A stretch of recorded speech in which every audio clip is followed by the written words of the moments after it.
Olá pessoal, com mais um vídeo para o canal, agora falando sobre noções gerais de licitação e contratos, onde, por exemplo, no concurso, eu acho que é do IGPREV, ele tem especificado números da lei, que é a 866 e a lei 14.133.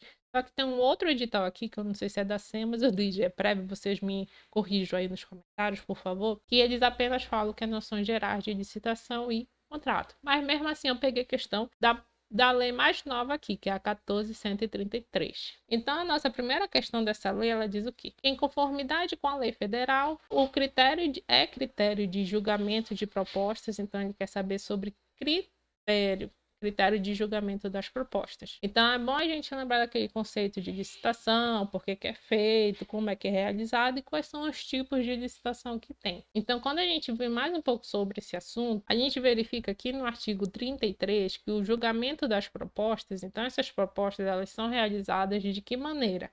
De que acordo com o critério? Então, o julgamento das propostas será realizado de acordo com os seguintes critérios. Então, sempre aqueles critérios, vamos dizer, lógico que a gente tem que pensar. Ou seja, qual é o mais vantajoso, menos custoso, que tem maior rentabilidade, essas coisas. Então, olha só os critérios. Primeiramente, é o de ter menor preço, ou seja, não quer gastar muito. Aí é também aquele de maior desconto. O terceiro é de melhor técnica ou conteúdo artístico, assim também como melhor técnica e preço. E no caso do leilão, que é uma modalidade de licitação, é que seria o maior lance. E olha só, por fim, o maior retorno econômico. Então, quando a gente volta na questão, qual seria o critério aqui no julgamento da proposta? Seria o de menor lance, no caso do leilão? Não, né? No leilão, eu sempre gosto de falar aqui nos vídeos que é aquele quem dá mais, quem dá mais. Então, quem dá mais o quê? Dá mais dinheiro, dá maior lance. Então, isso daqui já estaria incorreta. A letra B, o maior retorno econômico? Sim, é o último item lá que a gente acabou de ler lá no artigo 33. Então, é bom vocês anotarem aí e ler esse artigo 33. E aí a letra C, diálogo competitivo? Não, diálogo competitivo é o quê? É modalidade. Concorrência, a mesma coisa. Ele é o quê? Modalidade. Então, os critérios é esse aqui. O critério de maior retorno econômico. Então, lendo cada item desse aqui que eu coloquei, então, olha só. O leilão é o quê? Para alienação de bens imóveis, assim como de imóveis insercíveis, que são o quê? Legalmente apreendidos. Então, lembra lá que a gente vê, por exemplo, no Detran, eles apreendem veículos, essas coisas, então às vezes eles colocam em leilão. Aí na última vez eu até escutei da Embrapa, colocando também em leilão. Então, o leilão é sempre aquela ideia de quem dá mais, quem dá mais, quem dá mais o quê? Maior lance. Então, esse daqui já seria um critério, só que no caso do leilão. Então, a letra A, lá, como eu falei, né, ela estaria incorreta. E aí, na letra C, que ele fala do diálogo competitivo, é o quê? Para a contratação de obras e serviços e compras, em que a administração pública realiza diálogos. Tanto que, olha só, começa pela palavra aqui, né? Diálogo, só que o quê? Competitivo. Só que esse diálogo é com vários o quê? Licitantes, que são previamente selecionados mediante critérios objetivos, com o intuito de desenvolver uma ou mais alternativa capazes, que aí nessa ideia aqui é que vai te proporcionar o que? A competitividade. Então, capazes de atender às suas necessidades, devendo os licitantes apresentar a proposta final após o encerramento dos diálogos. Por isso que no final é chamado de diálogo competitivo. E aí, no fim, a concorrência, que ele fala o quê? Que é a modalidade de licitação para a contratação só de bens e serviços especiais e obras e serviços comuns e especiais de engenharia, cujo critério seria o quê? O de menor preço, melhor técnica, o conteúdo artístico, técnica e preço. Então, olha só, vocês percebem que esses critérios estão lá no artigo 33 que a gente acabou de falar? Então, aí eles se repetem aqui na modalidade de concorrência. E aí, na segunda questão dessa lei de licitação, ela fala o quê? De acordo com a lei, no processo licitatório, observa-se o seguinte, então a gente quer saber como seria o procedimento licitatório. Então, no primeiro item, a gente fala que os documentos serão produzidos por escrito, com data e hora e local de sua realização e assinatura dos responsáveis. Então, você percebe que está muito detalhado aqui, data e hora e local de sua realização. Então, bora lá, de acordo com o artigo 12 da Lei de Licitação. No processo licitatório, observa-se ao seguinte, então, como ela deve iniciar? Através, primeiramente, olha só, o item 1, os documentos serão produzidos por escrito, então tem que ter aquela formalidade por escrito, com o quê? com data e local. Então, olha só, é com data, então aqui seria correta. Hora, não, né? Não faz parte aqui. Então, é data e local da sua realização, assim como a sua assinatura dos responsáveis. Então, está muito detalhado esse primeiro item. Então, o primeiro item já estaria incorreta, porque hora não faz parte da composição do documento do processo licitatório.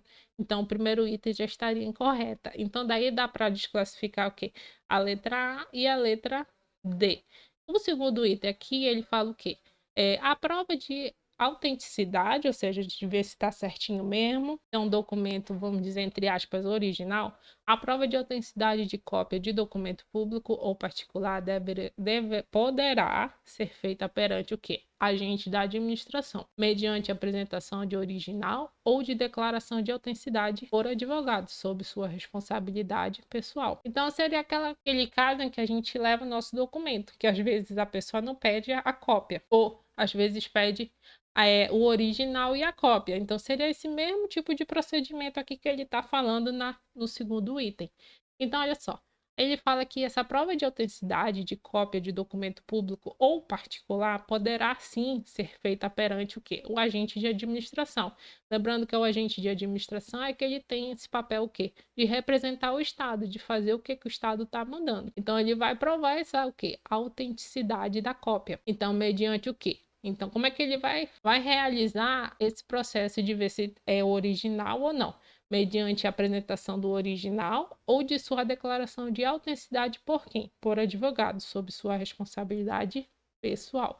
Então, o segundo item, o que? Estaria correta. Só que mesmo assim não ia contribuir muito aqui com a letra B e a letra C. Então, o terceiro item ele fala o quê? O reconhecimento da firma somente será exigido quando houver dúvida de autenticidade, salvo imposição legal. Então, ali está falando aqui de uma situação desse segundo item que a gente acabou de falar. Então, quando a gente olha lá na questão, que ele fala dessa dúvida da autenticidade, é o quê? O reconhecimento da firma somente, então somente será exigido quando houver dúvida de autenticidade, salvo imposição legal. Então, o terceiro item também está correto. Então, com isso, já dá até para a gente marcar aqui o que? A letra B, porque não tem aqui 3 itens aqui para marcar. Então, o quarto item ele fala o quê? Que os atos serão exclusivamente digitais, de forma a permitir que sejam produzidos, comunicados e armazenados e validados por meio eletrônico. Então, bora lá. Os atos serão preferencialmente digitais, de forma a permitir que sejam produzidos, comunicados, armazenados e validados por meio eletrônico. Então, a palavra-chave aqui e errada seria o quê? Exclusivamente. Mas só que o que no contexto aqui da lei é o quê? Preferencialmente. Então, com isso, a alternativa correta dessa questão é a letra C. E aí, já finalizando aqui sobre essa lei aqui, já no artigo 9, ele fala o quê? É vedado ao agente público designado para atuar na área de licitações e contratos, ressalvados em casos previstos em lei. Então, ele quer saber qual é essa exceção que o agente público pode atuar, de acordo com a lei. Então, olha só, no primeiro item ele fala aqui, primeiro, estabelecer tratamento diferenciado de natureza comercial, legal, trabalhista, previdenciária ou qualquer outra entre empresas brasileiras e estrangeiras, inclusive no que se refere à moeda, modalidade e local de pagamento, mesmo quando o envolvido é financiamento de agência internacional. Então, olha só, o segundo item, ele fala justamente todo esse texto aqui. Ele fala sobre esse tratamento diferenciado. Então, o primeiro item aqui já estaria correta. Já o segundo item aqui, que é um outro caso que pode estar previsto em lei, é o quê?